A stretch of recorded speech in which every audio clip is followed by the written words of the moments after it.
நபி இப்ராஹிம் அலைஹிஸ்ஸலாத்து வஸலாம் அவர்களுடைய உள்ளத்தில் அல்லாஹுவை பற்றிய பயமும் அல்லாஹுவை பற்றிய பாசமும் அல்லாஹ்வை பற்றிய அந்த தக்குவாவும் அவர்களுடைய உள்ளத்தில் இருந்த காரணத்தினால்தான் அல்லாஹ்வுக்காக வேண்டி நபி இப்ராஹிம் அலைஹிஸ்ஸலாத்து வஸலாம் மிக பெரும் தியாகத்தை செய்வதற்கு தயாராக இருந்தார்கள். நாம் அல்லாஹ்வுடைய மார்க்கத்தை பின்பற்றுவதற்கும் நன்மைகளை செய்வதற்கும் பாவமான செயல்களிலிருந்து விலகி இருப்பதற்கும் நமக்கு இறையச்சம் தேவை. குர்பானியின் நோக்கம் இப்ராஹிம் நபியின் தியாகத்தை நினைவு கூறக்கூடிய நம்மிடத்தில் இருக்கக்கூடிய இறையச்சத்தை அடிப்படையாக கொண்டது. இறையச்சம்தான் குர்பானியின் நோக்கமாக இருக்கிறது. ரமலானில் நாம் அல்லாஹ்வுக்காக வைக்கக்கூடிய நோன்பின் மூலமாக நமக்கு இறையச்சம் ஏற்படுகிறது. அல்லாஹ்வை அன்றாடம் தொழுவதின் மூலமாக நமக்கு இறையச்சம் ஏற்படுகிறது. நாம் குர்பானி கொடுப்பதும் ஒரு இறையச்சத்தின் அடிப்படையில் தான் குர்பானியும் அமைந்திருக்கிறது. அந்த இறையச்சத்தை தான் அல்லாஹ் விரும்புகிறான். நாம் கொடுக்கிற குர்பானியின் மாமிசங்கள் அவற்றின் இரத்தங்கள் அல்லாஹ்வை சென்று அடைவதில்லை. நம்முடைய இறையச்சங்கள் தக்குவாக தான் அல்லாஹ்வை சென்று அடைகிறது.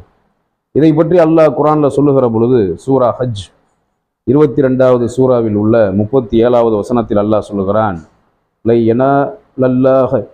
யனாலல்லாஹ லஹூமுஹா வலா திமாவுஹா வலாக்கின் யனாலுஹு தக்வா மின்கும் கஸாலிக சஹ்ஹரஹா லக்கும் லி துகப்பிருல்லாஹ அலா மா ஹதாக்கும் வ பஷிரில் முஹ்சினீன்.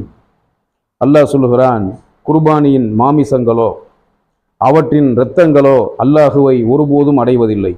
ஆனால் உங்களுடைய தக்வா என்ற அந்த இறையச்சம்தான் அவனை அடையும்.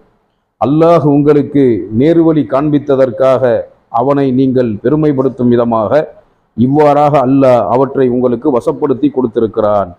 ஆகவே நன்மை செய்வோருக்கு நீர் நற்செய்தி கூறுவீராக என்று அல்லாஹ் சொல்லுகிறான். அப்போ இந்த வசனத்தில் அல்லாஹ் குர்பானியின் நோக்கம் இறையச்சம் என்பதை நமக்கு தெளிவுபடுத்துகிறான். நாம் அறுக்கிற கால்நடைகளின் மாமிசங்களோ இரத்தங்களோ அல்லாஹ்வை சென்று அடைவதில்லை.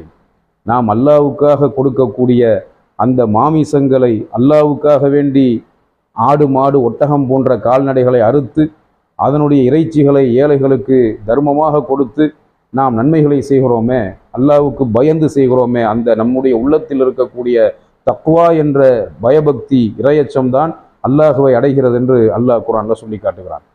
குர்பானி சம்பந்தமாக நபி அவர்கள் சொன்ன பல சட்டங்களில் ஒரு முக்கியமான சட்டம், குர்பானியின் பிராணிகளை உரித்தவருக்கு அதை வெட்டியவருக்கு கூலியாக அவற்றின் தோலையோ இறைச்சியையோ வழங்கக்கூடாது என்று நபிகள் நாயகம் ஸல்லல்லாஹு அலைஹி வஸல்லம் சொன்னார்கள்.